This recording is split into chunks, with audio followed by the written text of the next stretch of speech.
$12 billion worth of ETH now sits on company balance sheets, and Vitalik says that's good for Ethereum's legitimacy if it doesn't get abused.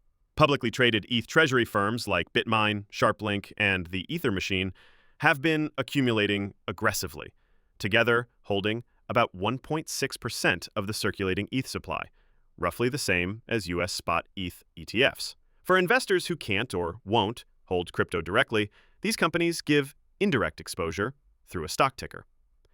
Vitalik's view is largely positive. He likes the coordination effect, Ethereum becoming a normal treasury asset that companies keep on the balance sheet. This broadens access, adds legitimacy, and can align long-term stakeholders with the network's success. More channels to hold ETH mean more demand. But he also warns about overleverage. If these firms start borrowing heavily against their ETH, looping collateral, or building fragile structures, a sharp price drop could trigger forced liquidations, causing cascading sell pressure and damaging the network's credibility. We've seen how leverage can turn a price dip into a crisis. Compared to ETFs, treasury companies have more flexibility. They can stake ETH, run validators, participate in DeFi, and generate yield to grow ETH per share. That's the upside.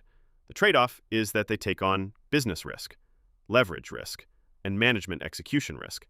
ETF structures are cleaner, but can't capture staking yields. For anyone looking at this trend, the key is to monitor 5 things.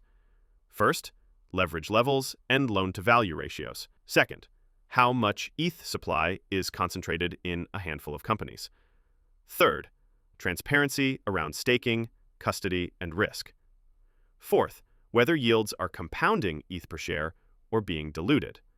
And fifth, whether the share price trades at a premium or discount to the value of the underlying ETH. Vitalik's bottom line is balanced. Access and legitimacy are positives, but Ethereum must avoid turning this into a leveraged house of cards. If firms stay conservative, stake responsibly, avoid reflexive loops, and stay transparent, ETH treasuries could be a powerful adoption channel. If they don't, the same flows that push price up could magnify the pain on the way down.